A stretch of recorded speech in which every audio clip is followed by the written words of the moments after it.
All three Korean brides had fled from Kang Dae-ho's oversized reality in terror and devastation, unable to handle the physical truth of intimacy with him. The rumors tracked the crime boss everywhere, transforming closeness into humiliation. But Amara Chen, a Ghanaian woman bound into marriage to rescue her family, refused to flee. She looked beyond his barriers, challenged his authority, and dared him to stop choosing her boundaries. In a universe constructed on terror, she selected rebellion. Welcome to Afro K Dark Diaries TV family. Please like, share, and subscribe. Amara Chen stood in the government office in Accra, her fingers quaking as she inscribed documents that would transport her halfway around the globe. The ink felt like poison. Her grandmother sat beside her, eyes swollen and red, gripping the envelope of cash that had appeared 3 days following her father's burial. The loan sharks had granted them 14 days. This marriage agreement had provided them an escape. Amara examined the photograph attached to the paperwork. Kang Dae-ho, black eyes, angular jaw, a face sculpted from marble and quietness. She had never encountered him. She would wed him in 5 days. Nana, Amara murmured in Twi, her voice fracturing. What if he's cruel? Her grandmother clutched her hand firmly, tears cascading down her weathered face. Then you endure, Miba, like we always have. Your sisters need you to be strong. Amara thought of 14-year-old Efua and 11-year-old Amma, their bright eyes dulled by hunger and terror. She thought of the school they'd have to abandon, the future that would vanish without this money.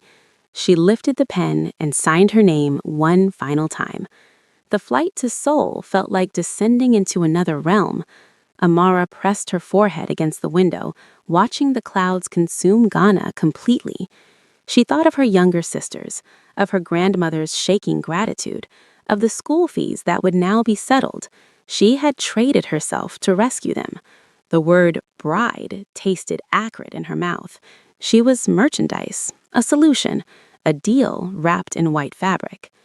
The woman in the seat beside her, a Korean businesswoman returning home, noticed her distress. "First time to Seoul?" she asked kindly in English. Amara nodded, not trusting her voice. "It's a magnificent city. Cold this season, but magnificent." The woman paused. "Are you visiting relatives?" "Getting married," Amara managed, the words feeling alien on her tongue. The woman's eyes expanded with surprise and pleasure. "Oh, congratulations! A love marriage." Amara's laugh was empty. "An arranged one." Understanding flickered across the woman's face. She reached into her bag and pulled out a small card. "My niece went through something comparable. If you ever need assistance or just someone to talk to who understands, call me. My name is Mrs. Kim." Amara took the card, touched by the unexpected compassion. "Thank you. I'm Amara." They conversed for the remainder of the flight, about Seoul, about Korean traditions, about the challenges of cross-cultural marriages. Mrs. Kim taught her a few fundamental Korean phrases, made her practice the proper bow, and cautioned her about the significance of preserving dignity in Korean society. "Your husband's family will be traditional?" Mrs. Kim asked. "I don't know anything about his family," Amara admitted, "only his name and his photograph." Mrs. Kim's expression grew troubled. "You've never spoken to him?" "Never." The older woman squeezed her hand. "Then make him see you, Amara. Make him know you as a person before anything else. Korean men can be reserved, especially about emotional matters, but they're still men. They still have hearts." The airport in Incheon was a labyrinth of glass and steel. Amara emerged into the arrivals hall, clutching a single suitcase, her breath clouding in the unfamiliar cold. A man in a black suit held a sign with her name. He did not smile. He did not speak. He simply took her suitcase and gestured toward a sleek black car idling at the curb. Amara followed, her heart pounding. She had imagined this moment 1,000 times. She had not imagined the silence. The drive into Seoul was lengthy and suffocating. Amara stared out at the unfamiliar cityscape, the towering buildings and neon lights blurring together. The man driving did not look at her. She wanted to ask where they were going. She wanted to demand answers, but her voice had disappeared somewhere over the Indian Ocean. The car finally stopped in front of a sleek high-rise that seemed to pierce the clouds. The driver opened her door. Amara stepped out, her legs unsteady, and looked up at the building that would be her cage or her sanctuary. She didn't yet know which. The penthouse was frigid. That was the first thing Amara noticed. It was vast and pristine, all marble floors and floor-to-ceiling windows overlooking the city, but it felt like a mausoleum. A woman in a gray uniform appeared and gestured for Amara to follow. She was led down a long hallway to a bedroom that was twice the size of her family home in Ghana. The woman pointed to the closet, already filled with clothes Amara had never seen, then left without a word. Amara sat on the edge of the bed and waited. She pulled out her phone and texted her grandmother. "I've arrived safely. The place is enormous." Her grandmother's response came quickly. "Be brave, my granddaughter. Remember, you carry our love with you." Amara allowed herself exactly 5 minutes to weep. Then she wiped her face, stood up, and began exploring her new prison. Hours passed. Night descended. Amara changed into one of the dresses from the closet, a simple black sheath that fit her curves perfectly. Someone had taken her measurements. Someone had planned this. The realization made her skin crawl. She wandered back into the main living area, her bare feet silent on the cold marble.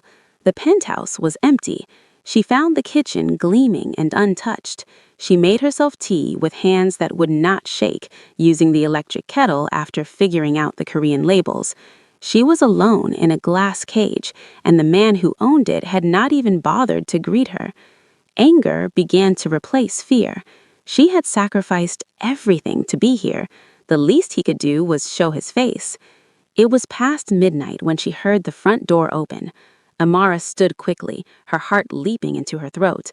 Footsteps echoed in the hallway. Then he appeared. Kang Dae-ho. He was taller than she had imagined, dressed in a dark suit that looked like it cost more than her father's debts. His face was expressionless, his eyes sharp and assessing as they swept over her.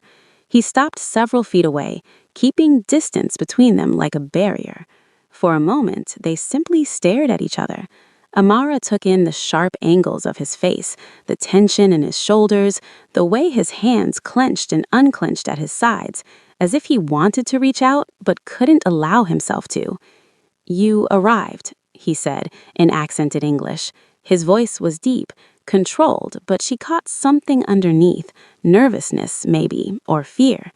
"Yes," Amara managed. Her voice sounded small, and she hated it. She straightened her spine, lifting her chin. 6 hours ago. His jaw tightened at the implied criticism.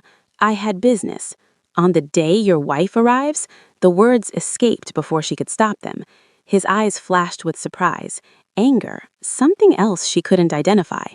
"The wedding is in 4 days. You will be given instructions. There are rules in this house. You will follow them." Amara's spine straightened further. "What rules?" "You do not leave without permission. You do not speak to the staff unnecessarily. You do not enter my office or my bedroom. You are here for appearances, nothing more." The words landed like blows. Amara felt something hot and furious rise in her chest. "I am here because my family was drowning, because you paid for a wife like she was livestock." His eyes darkened for a moment. Something flickered there. Pain, maybe, or shame. Then it was gone, replaced by ice. "Then we understand each other. This is a contract, not a love story." He turned to walk away, but Amara's voice stopped him. "At least look at me when you insult me." He paused, his back rigid. "You bought a human being," Amara continued, her voice shaking with fury now. "You brought me here, to this cold, empty place, and you can't even pretend to be civil. I gave up everything for this. My home, my freedom, my future. The least you can do is treat me like I exist." He turned slowly, and something in his expression had shifted. The ice had cracked, revealing something raw underneath. "You think I wanted this? You think I chose to be the kind of man who has to buy a wife because no woman will stay with him willingly?" The confession hung between them, unexpected and devastating. Then why did you? Amara asked more softly. Why go through with it? His hands clenched into fists. Because I am tired of being alone. Because I thought maybe someone who didn't know the rumors might. He stopped, his jaw working. It doesn't matter. It matters to me, Amara said. I'm the one who married you. He looked at her then, really looked at her, and she saw the loneliness in his eyes. It mirrored her own. Get some rest, he said finally, his voice rough. Tomorrow will be long. He walked away, disappearing down the opposite hallway. Amara heard a door close with finality. She stood alone in the vast living room, her hands clenched into fists. She had expected coldness. She had not expected this. She had not expected to feel so utterly erased, and she had not expected to see pain matching her own in his eyes. The next day, Amara woke to find breakfast waiting on the dining table. Rice porridge, side dishes, and tea. She ate alone, the food foreign on her tongue. Daeho was gone. The silence of the penthouse was oppressive. A woman arrived mid-morning with fabric samples and measuring tape, speaking rapid Korean that Amara could not understand. She was fitted for a wedding dress without being asked her opinion. She stood like a mannequin while hands pinned and adjusted and thought about Mrs. Kim's words on the plane. Make him see you. When the fitting was over and the woman left, Amara made a decision. She would not disappear into this penthouse like a ghost. She would exist loudly, boldly, until he had no choice but to acknowledge her. She returned to her room and changed into workout clothes she found in the closet. Then she went to the open living area, spread a yoga mat on the floor in front of the massive windows, and began stretching. Her body moved through familiar poses, each one a small rebellion against the rules he'd tried to impose. The security guard who passed by did a double take. Amara held his gaze calmly until he looked away, embarrassed. Good. She wanted them all to know she would not be contained. She moved into a complex flow, warrior poses, balances, deep stretches that showcased the strength and flexibility of her body. She had been a dancer before her father died, before poverty had stolen that dream. But her body remembered. It always remembered. When she finally finished and rolled up the mat, she felt more like herself than she had since leaving Ghana. That evening, she decided to make dinner. The kitchen was immaculate, but impersonal, clearly rarely used. Amara explored the cabinets and refrigerator, finding ingredients but no soul. Everything was pristine, untouched, as sterile as an operating room. She pulled out her phone and looked up a simple Korean recipe, determined to at least try to bridge the cultural gap. The result was clumsy but edible, a basic kimchi fried rice that would probably make any Korean grandmother weep, but it was effort. It was trying. She set 2 places at the dining table and waited. Daeho came home near midnight again. Amara was still awake, sitting on the couch with one of Mrs. Kim's recommended Korean language books, trying to teach herself basic phrases. She heard his footsteps stop. She looked up. He stood in the doorway of the living room, his tie loosened, his expression unreadable. He stared at her for a long moment, his eyes tracking from her face to the book in her hands to the set table behind her, where cold fried rice sat in a covered bowl. "You made dinner," he said. It wasn't a question. "I tried," Amara replied. "It's probably terrible. I've never made Korean food before." Something flickered across his face. Surprise, maybe, or something softer. "You didn't have to." "I wanted to." She closed the book. "I'm trying to adjust, to understand this place, your culture." He was quiet for a long moment. Then, "It's late. You should sleep." He turned to walk away, but Amara's voice stopped him again. "Do you plan to avoid me for our entire marriage?" His shoulders tensed. "I'm not avoiding you. You've been home twice since I arrived, both times after midnight, and you've spoken to me for less than 5 minutes total." She stood, moving closer. "If this is how it's going to be, tell me now. I need to know what I'm living with." He turned, and the exhaustion on his face made him look younger, more vulnerable. "I don't know how to do this. I don't know how to be with someone who will eventually leave. I'm not going anywhere, Amara said quietly. I can't. My family depends on this marriage. So we're stuck with each other. We can make it bearable or we can make it torture. That's the only choice we have. He stared at her, something warring behind his eyes. Why aren't you afraid of me? Should I be? Everyone else is. Amara stepped closer, close enough to see the flecks of gold in his dark eyes. I've been afraid my entire life of poverty, of death, of selling myself to save my family. You're just a man who's been hurt.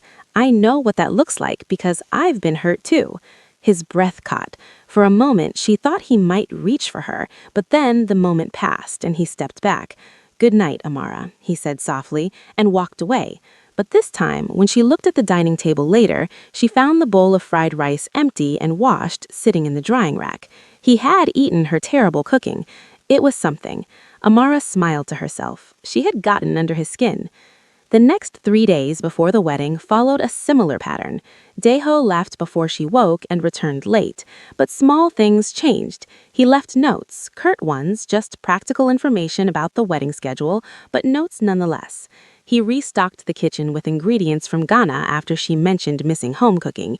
He replaced the harsh overhead lighting in her room with softer lamps. He was trying in his way, trying to make her comfortable while keeping his distance. Amara responded by leaving her own marks on the penthouse.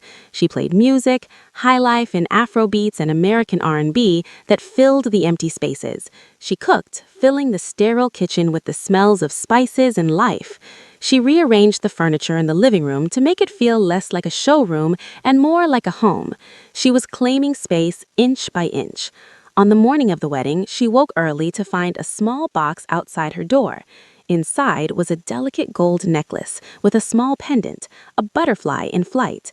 The note with it read, "For courage, Daeho." Amara held the necklace to her chest, unexpected emotion welling up. It was the first truly personal thing he'd given her, the first acknowledgement that she was more than just a contract. She put it on and didn't take it off. The wedding was a cold, clinical affair. Amara wore the white dress they had made for her hair styled elegantly by a stylist who did not meet her eyes. The ceremony took place in a private room with no guests, only a translator and an officiant who spoke in monotone Korean. Daeho stood beside her in a black suit, his face carved from granite. But when she looked closely, she could see his hands trembling slightly at his sides. He was nervous. The realization made her own fear ease slightly. He wasn't as controlled as he pretended to be. When the officiant told him to kiss the bride, he hesitated. His eyes met hers, asking permission. Amara gave the slightest nod. He leaned in and pressed his lips to hers for exactly 2 seconds. It was a kiss that meant nothing and everything, proper enough for the ceremony, but brief enough to maintain distance. Yet Amara felt the warmth of his breath, the slight tremor in his touch as his hand came to rest briefly on her waist.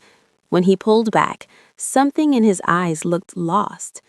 Afterward, there was no reception, no celebration. The officiant handed them papers to sign, and just like that, they were married.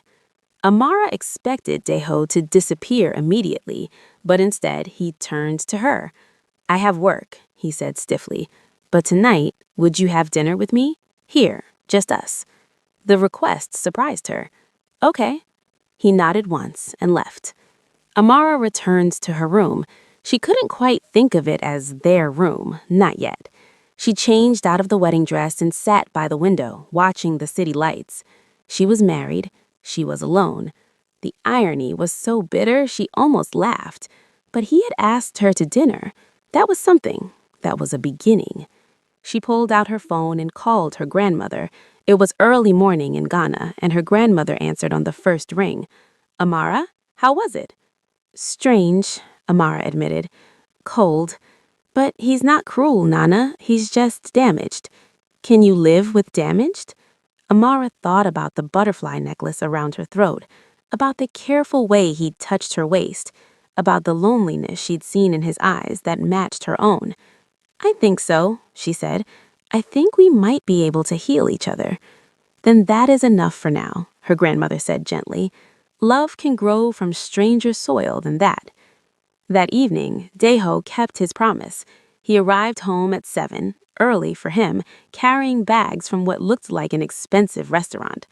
Amara had changed into a fitted emerald dress that hugged her curves, choosing boldness over modesty.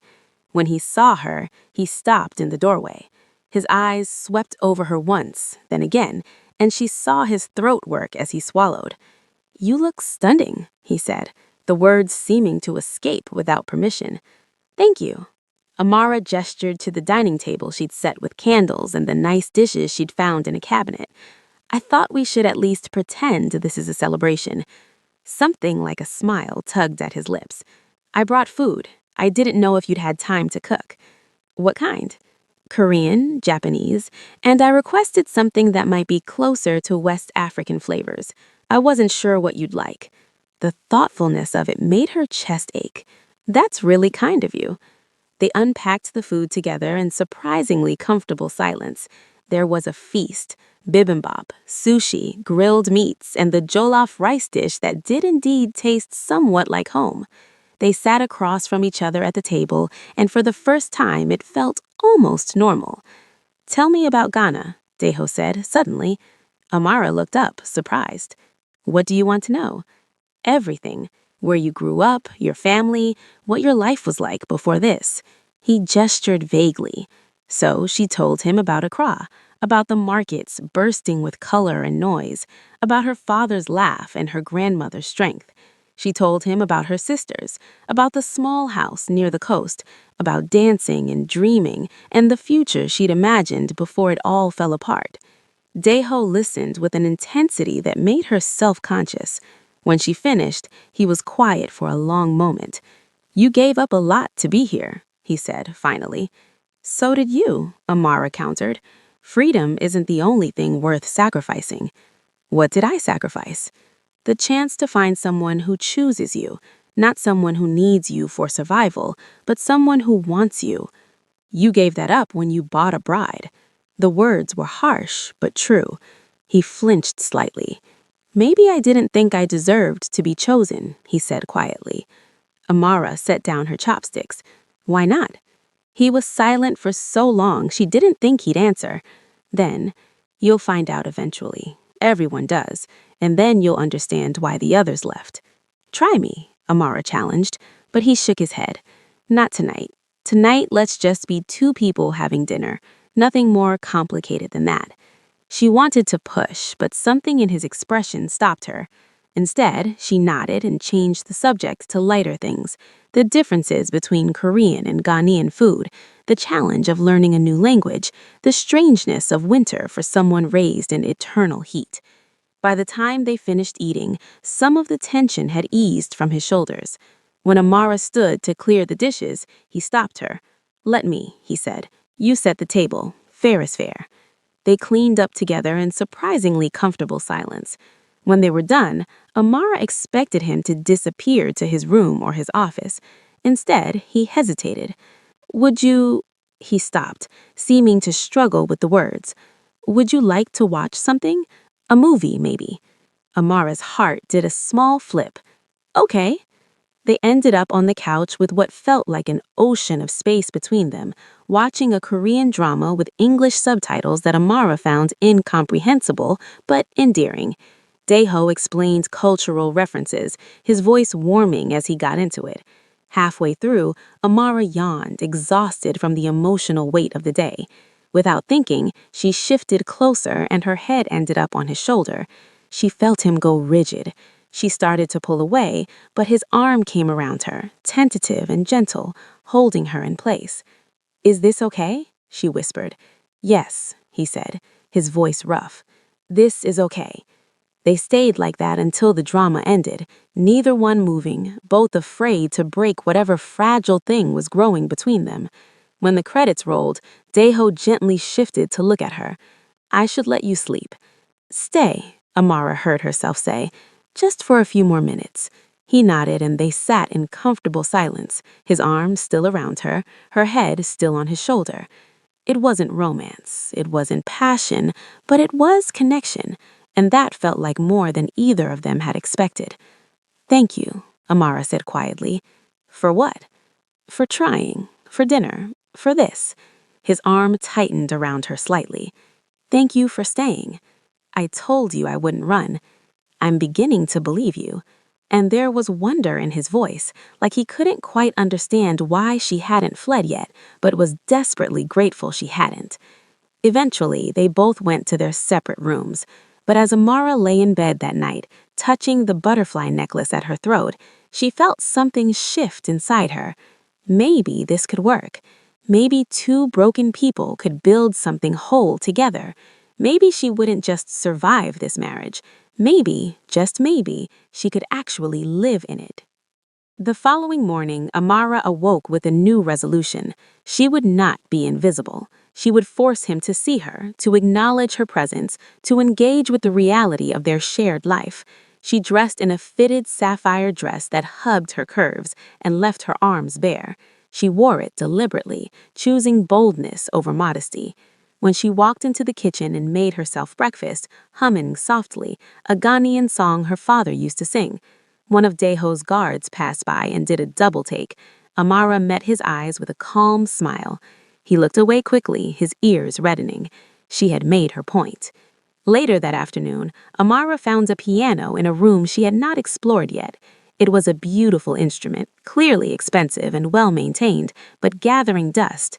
She wondered whose it was, who had played it last. She sat down and let her fingers find the keys. The notes came haltingly at first, rusty from months of not playing. Then muscle memory took over, and she played a melody her father had taught her as a child, something slow and haunting, full of longing. She played for nearly an hour, losing herself in the music, letting it carry away some of the loneliness. She did not hear Deho return. She did not know he stood in the hallway, frozen, listening with an expression that would have broken her heart. When she finally stopped and turned, the hallway was empty, but something had shifted. She could feel it in the air, like the moment before a storm breaks. That evening, Deho did not disappear into his office immediately. He stood in the kitchen while Amara made tea, his presence heavy and deliberate.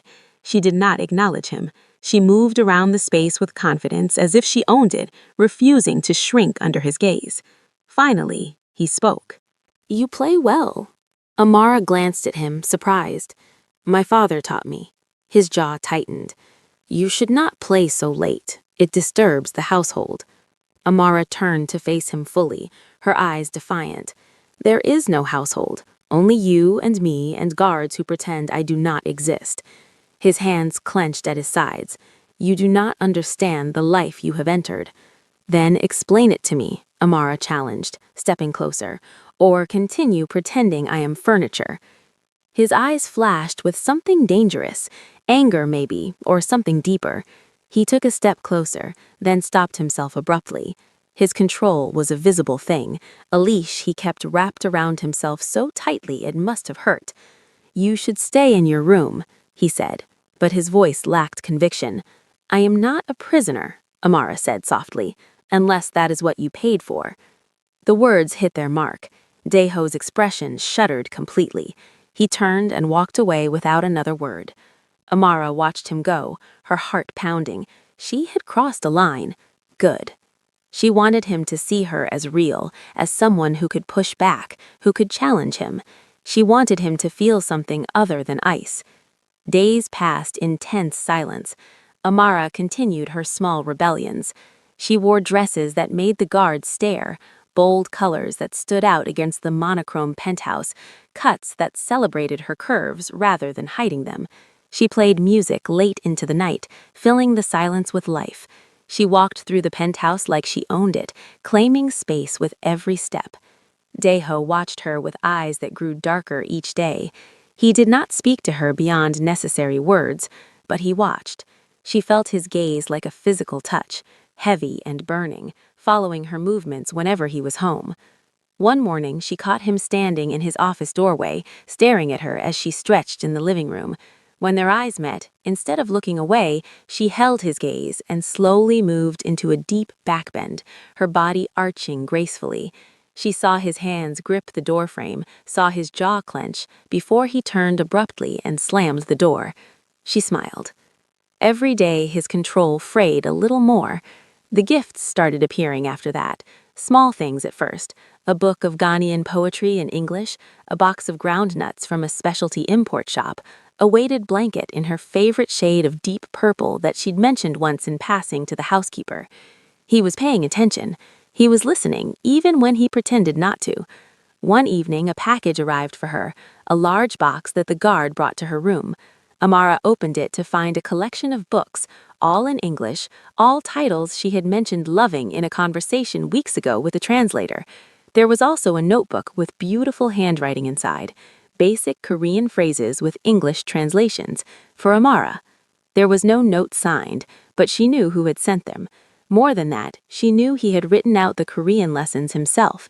She traced the careful characters with her fingertips, imagining him sitting at his desk late at night, thinking of her, trying to help her adjust. This was not indifference. This was something far more complicated and far more precious. That night, when Dae-ho returned home near midnight, Amara was waiting in the living room. She had the Korean notebook open, practicing her pronunciation with the help of an online video. He stopped when he saw her, his briefcase in hand, his tie already loosened. She looked up and met his eyes. "감사합니다," she said carefully, the thank you clumsy on her tongue. "For the books, and for this," she held up the notebook. Something flickered across his face, surprise, pleasure, and something that looked like longing. "Your pronunciation needs work," it was said gently, almost teasingly. Amara felt her chest warm. "Then teach me," she challenged softly. He hesitated, warring with himself. Then slowly he crossed the room and sat beside her on the couch, closer than he'd ever sat before. She could smell his cologne, something woody and expensive, could feel the heat radiating from her body. "Repeat after me," he said, his voice low. "감사합니다." She tried again, watching his lips form the words, feeling ridiculously nervous about this simple moment. "Better," he said, and his eyes dropped to her mouth. Again. They spent an hour like that, him teaching her basic phrases, their bodies gradually shifting closer. Sometimes his hand would brush hers as he pointed to a word. Sometimes their shoulders would touch. The air between them grew thick with unspoken tension. "Why are you doing this?" Amara asked finally. "The gifts, the lessons, why help me if you want to keep distance?" Dae-ho was quiet for a long moment. "I don't want to keep distance," he admitted, his voice barely above a whisper. "I have to." "Why?" He stood abruptly, putting space between them. "Because wanting you is dangerous. Because every time you're near, I lose more control, and I cannot afford to lose control." "What if I want you to?" Amara asked, standing to face him. His eyes blazed. "You don't know what you're asking." "Then show me," she challenged. "Stop hiding behind fear and show me what terrifies you so much." "Amara." Her name was a warning and a plea. She took a step closer. "I'm tired of this dance. I'm tired of you pushing me away while pulling me close with gifts and gestures. I'm tired of sleeping alone in this huge penthouse while my husband hides from me. I'm protecting you." "From what?" she demanded. "From intimacy? From connection? Or from the possibility that I might actually want you back?" He closed the distance between them in 2 strides, backing her against the wall, his hands pressed flat against the surface on either side of her head, caging her in. His breath came hard, his control visibly cracking. "You think you want this," he said roughly, "but you don't know, you don't understand what I am, what being with me would mean."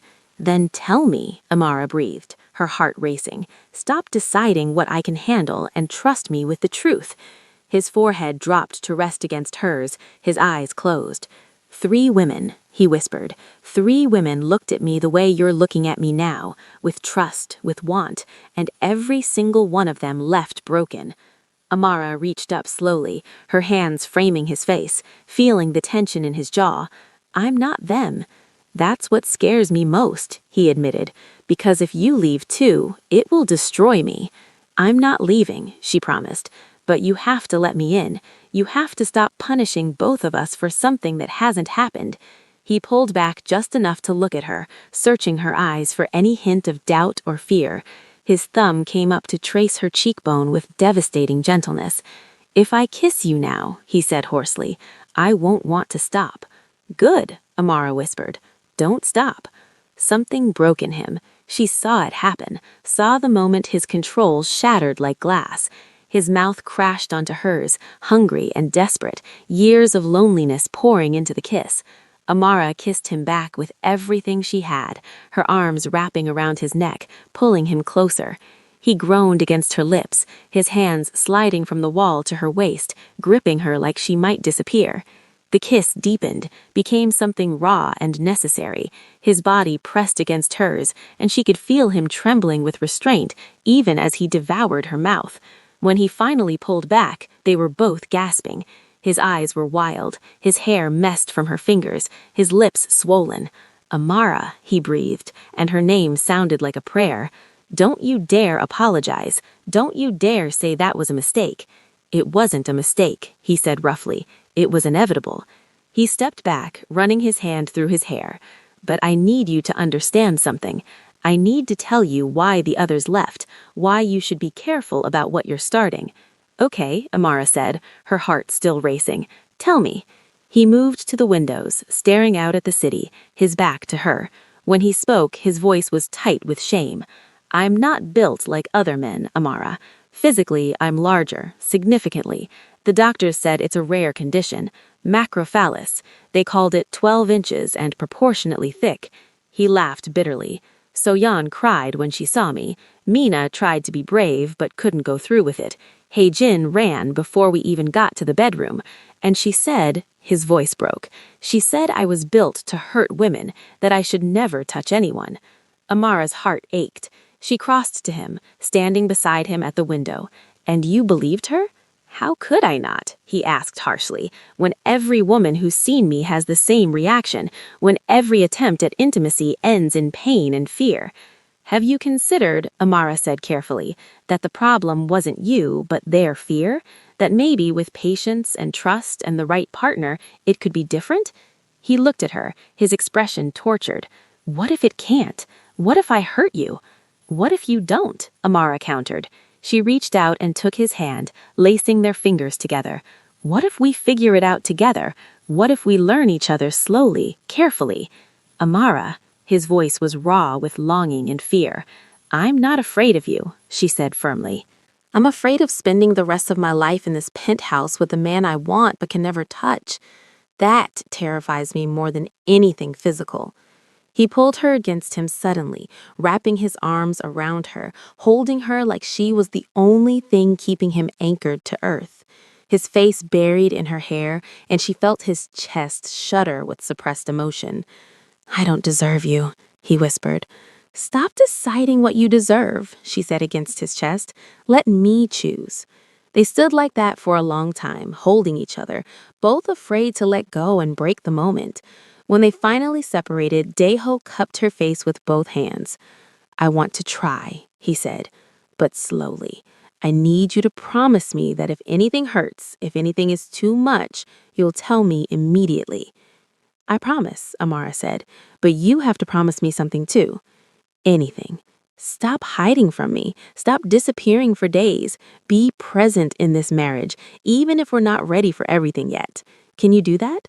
He nodded slowly. I'll try. I'm not good at this, at being close to someone, but I'll try. That's all I ask, she said.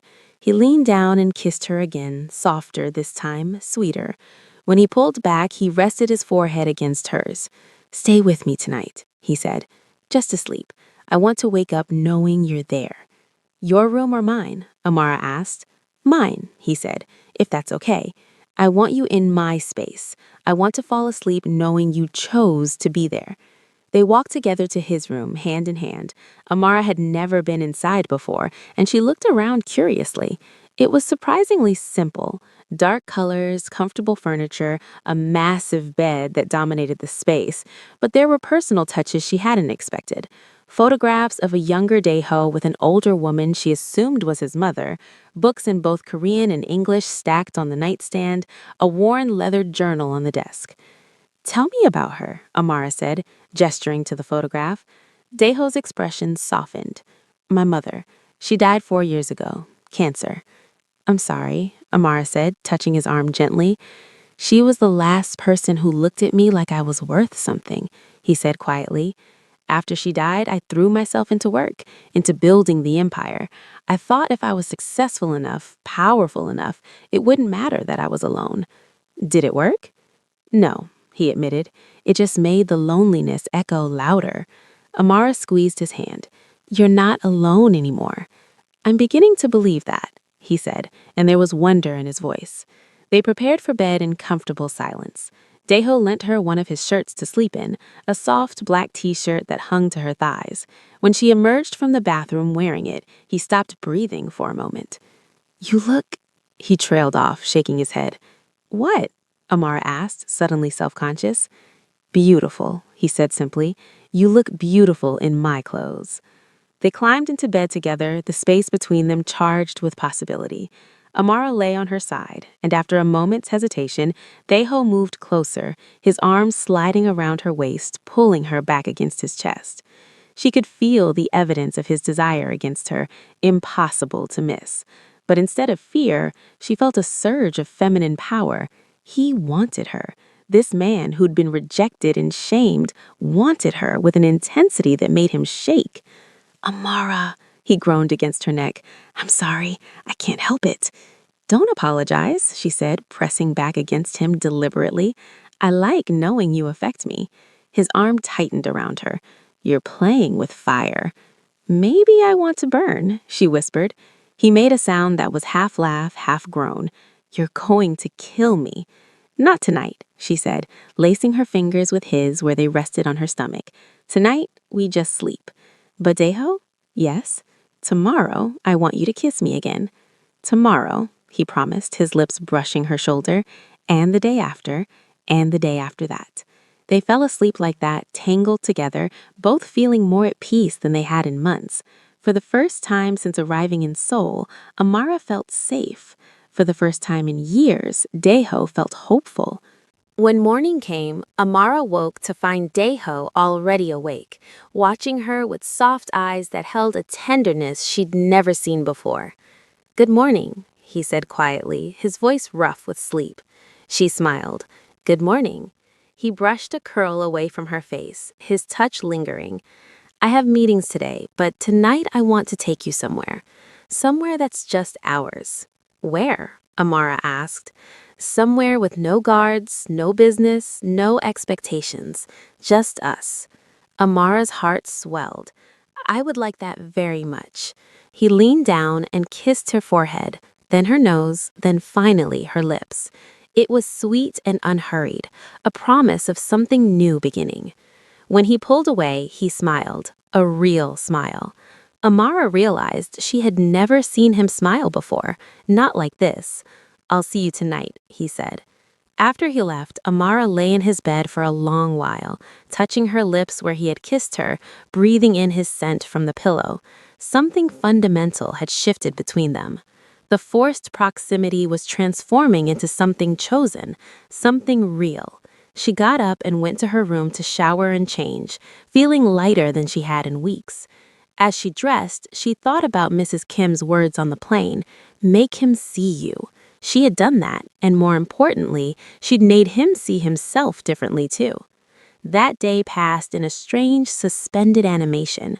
Amara tried to read, tried to practice Korean, but her mind kept drifting to the evening ahead, to the promise of time alone with Deho, to the possibility of more kisses, more closeness, more of that devastating tenderness he showed when his walls came down. When he finally arrived home at 6, earlier than usual, she was waiting in a simple but elegant dress, her hair loose around her shoulders. His eyes darkened when he saw her. You look breathtaking. Where are we going? She asked. You'll see, he said, offering his hand.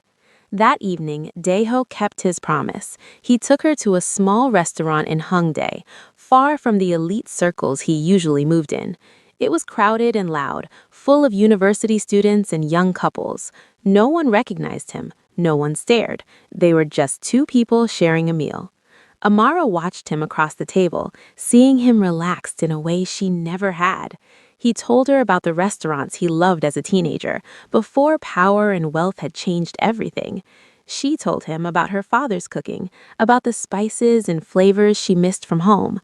I want to learn to cook Ghanaian food, he said suddenly. Will you teach me? Amara blinked, surprised. You want to cook? I want to know your world, he said simply.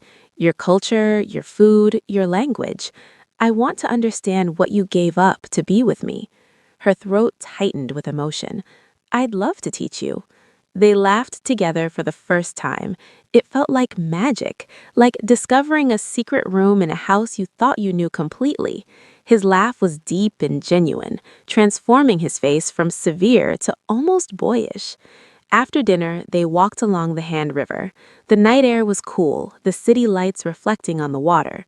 Daeho took her hand as they walked, his thumb brushing over her knuckles in a gesture that was becoming familiar and precious. I never thought I could have this, he said quietly. Normal moments, simple happiness. I thought that was for other people. You can have whatever you want, Amara said. You just have to believe you deserve it. He stopped walking and turned to face her, pulling her close. You make me believe impossible things. He kissed her there, under the city lights, with people passing by and the river flowing beside them. It was different from the desperate kisses in the penthouse. This was softer, sweeter, a kiss that promised a future instead of just stealing a moment. When they finally made it back to the penthouse, the tension between them had shifted from desperate to anticipatory. They both knew something had changed, that they were on the verge of something significant. In his room, Daeho pulled her close again, his hands framing her face. I need you to know something, he said seriously. I'm going to do everything in my power not to hurt you. But if we take this further, if we try to be intimate, it will require patience, communication, trust. I trust you, Amara said simply. Even though 3 women ran from me? Especially because of that, she said. You're so terrified of causing pain that you'll be careful, probably too careful. I'm not afraid of you, Daeho. I'm only afraid of never getting to have you. He kissed her deeply, walking her backward toward the bed. They fell onto it together, his body covering her, and for the first time she felt the full weight and heat of him. He was careful, so careful, supporting most of his weight on his arms.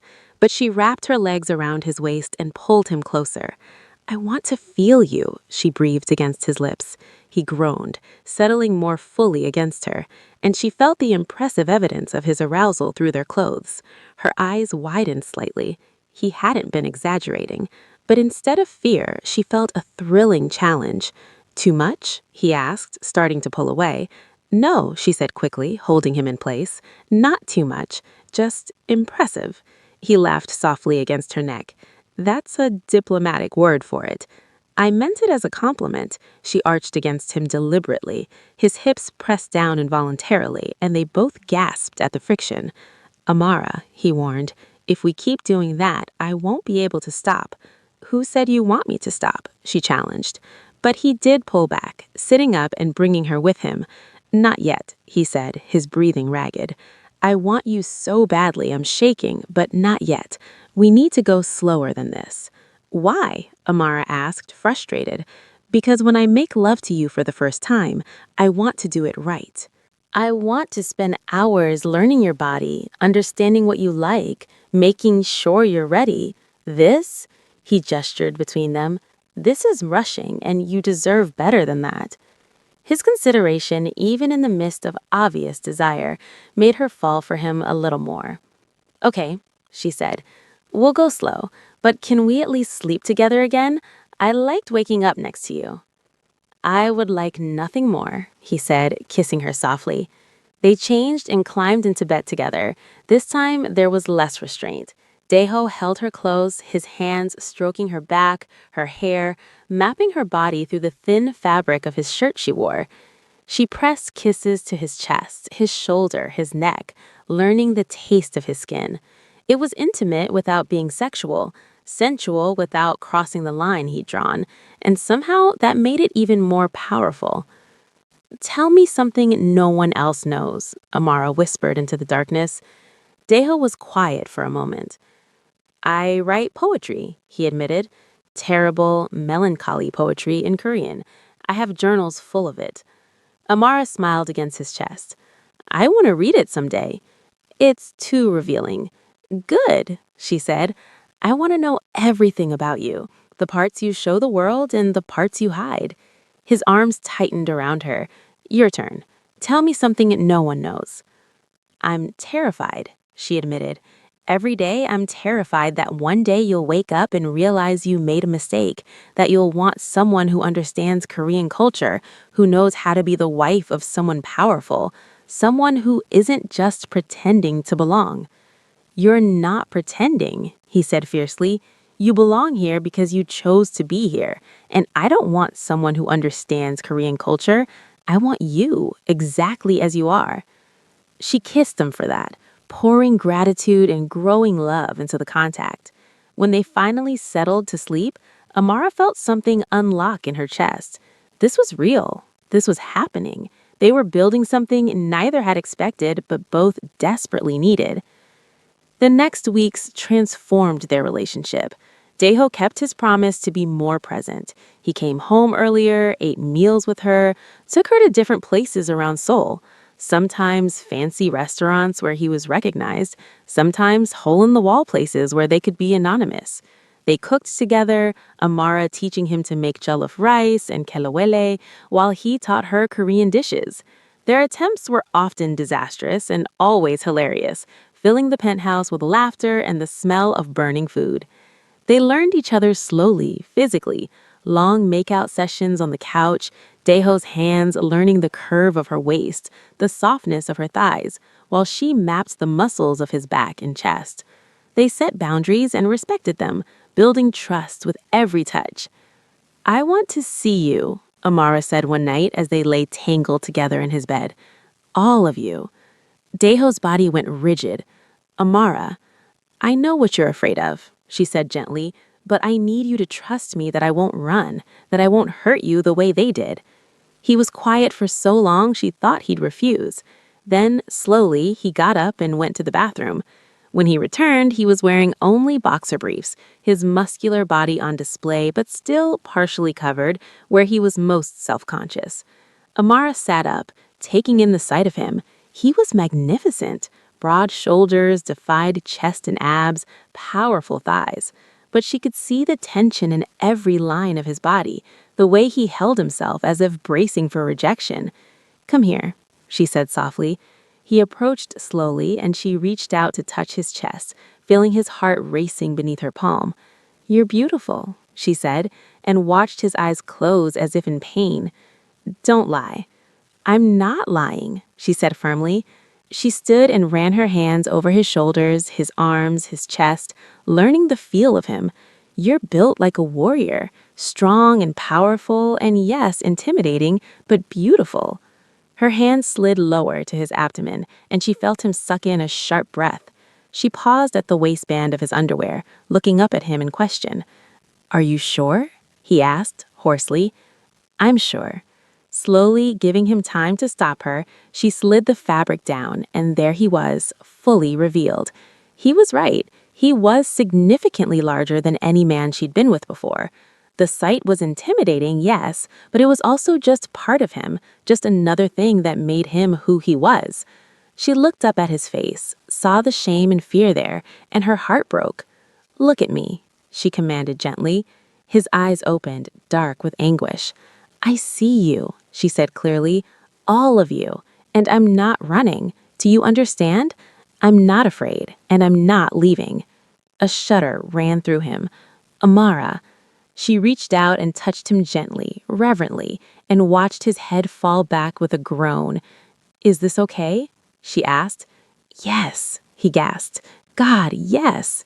She explored him carefully, learning him, showing him through touch that she accepted all of him. When he was trembling and barely holding on to control, she stopped and pulled him back to the bed. Not tonight, she said against his lips. Tonight was about trust, about showing you that I meant what I said. But soon, Daeho, soon I want all of you. He kissed her desperately, gratefully, his hands roaming her body with new freedom. They didn't go further that night, but it was enough. It was a promise. 2 weeks later, Amara was browsing in an exclusive boutique in Gangnam, looking for a gift for her grandmother. Daeho had business meetings nearby and had dropped her off with guards hovering discreetly in the background.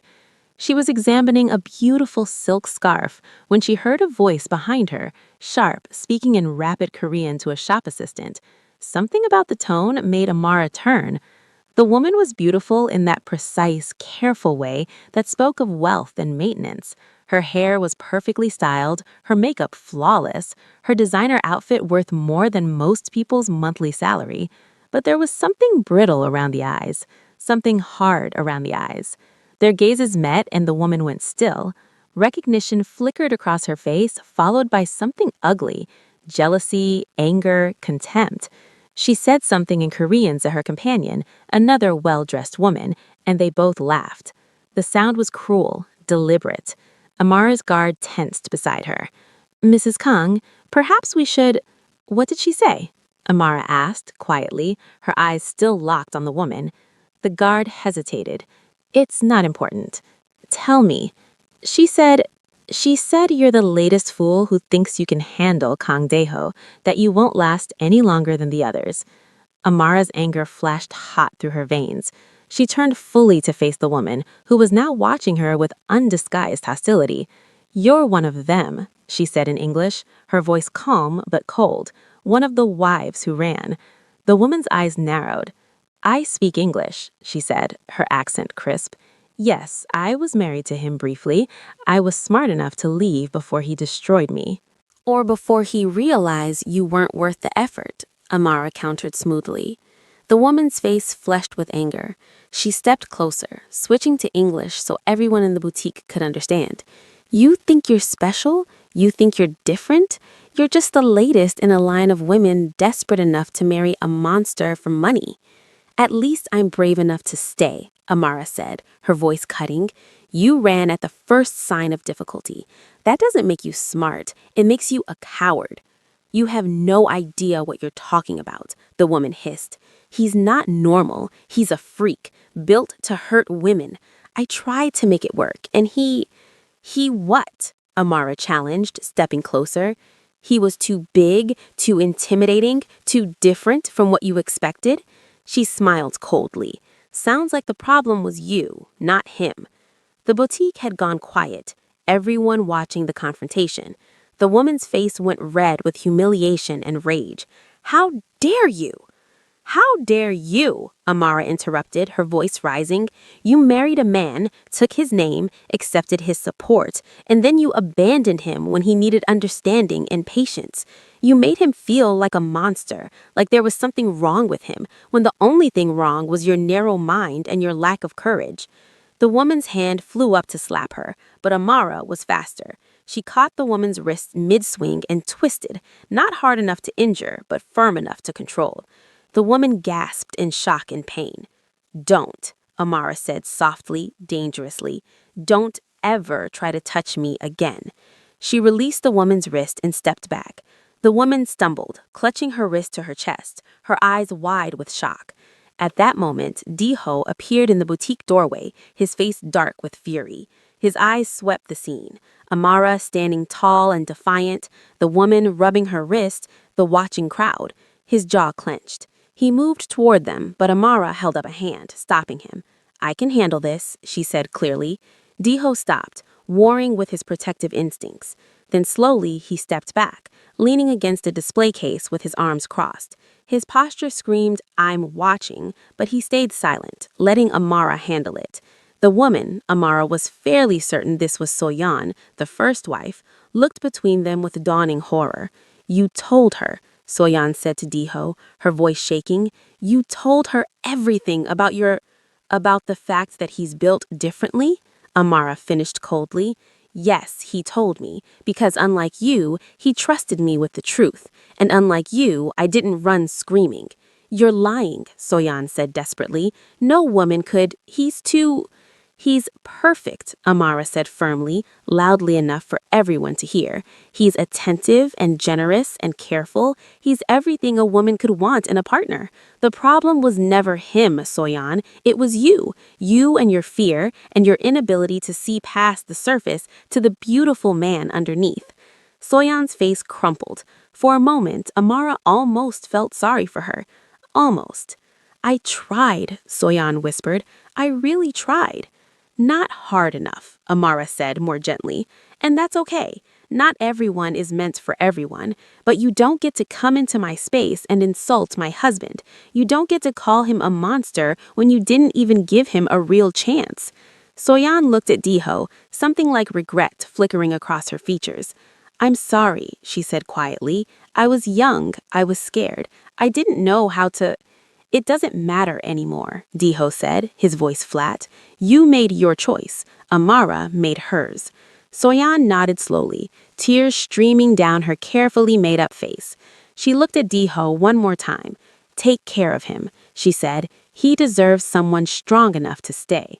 I know, Amara said simply.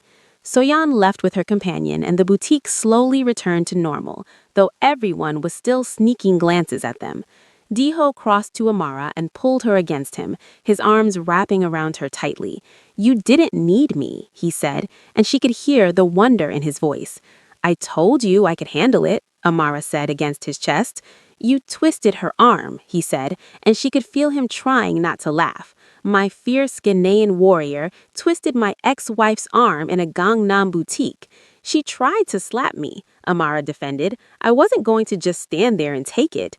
He pulled back to look at her, his eyes burning with pride and desire and something deeper. I love you, he said.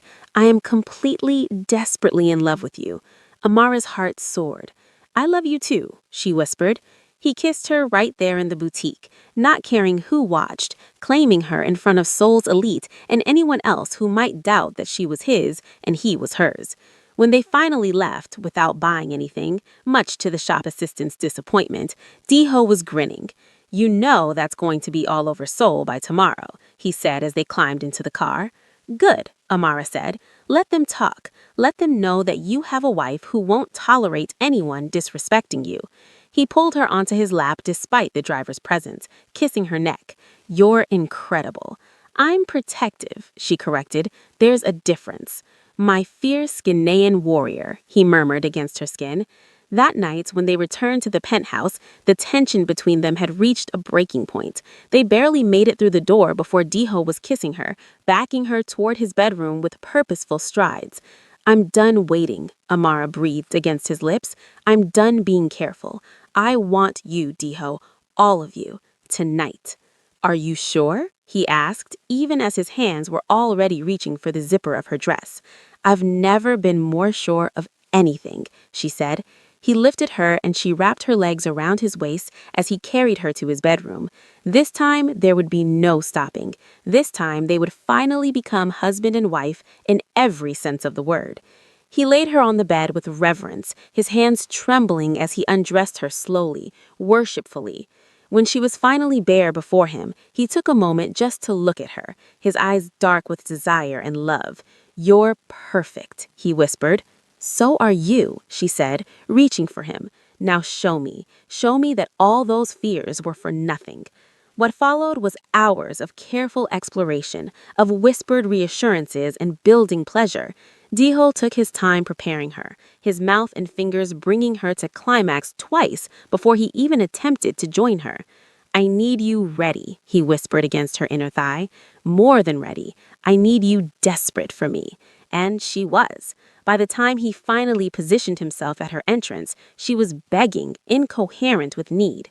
That first press into her body was intense, the stretch almost overwhelming. She gasped, her nails digging into his shoulders, and he froze immediately. Too much?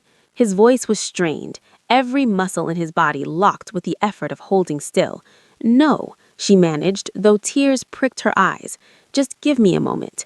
He kissed her then, soft and deep, his hand between their bodies, finding that spot that made her see stars. The pleasure helped, made her body relax and accept more of him. Inch by devastating inch, he worked himself deeper, pausing whenever she tensed, praising her in a mix of Korean and English that made her feel worshipped. So tight, he groaned against her neck. So perfect. You're taking me so well, sweetheart. Just a little more. When he finally seated himself fully inside her, they both went still, overwhelmed by the sensation. Amara felt impossibly full, stretched to her absolute limit, every nerve ending alive and singing.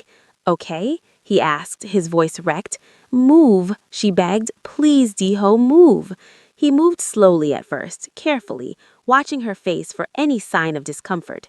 But as her body adjusted, as pleasure overtook any lingering edge of pain, she urged him faster, harder, until he lost that careful control and took her with a desperate intensity that had her screaming his name. Diho! Oh God, Diho! Her voice echoed off the walls, shameless and raw. And he responded in kind, his voice breaking as he chanted her name like a mantra. Amara, my Amara, mine. When they finally collapsed together, sweaty and satisfied, both breathing hard, Amara felt tears on her cheeks, but they were tears of joy, of relief, of overwhelming love. That was... Diho started, then laughed breathlessly. I have no words. Neither do I, Amara said, pressing a kiss to his chest. But we're doing that again, soon. He laughed, pulling her closer. Give me 10 minutes to recover and I'm all yours. It was more like 20 minutes, but when they came together again, it was even better. They spent the entire night learning each other, proving that love and trust could overcome any obstacle, any fear, any physical challenge. 6 weeks later, Amara woke up nauseous for the third morning in a row. She barely made it to the bathroom before her stomach rebelled, and she knelt on the cold tile floor, wondering if she'd caught some kind of bug. Daeho appeared in the doorway, concern etched on his face. Again? Again, Amara confirmed miserably. He wet a washcloth and gently wiped her face, then helped her to her feet. That's 3 days, Amara. We should see a doctor. I'm fine, she protested. It's probably just something I ate. But even as she said it, realization dawned.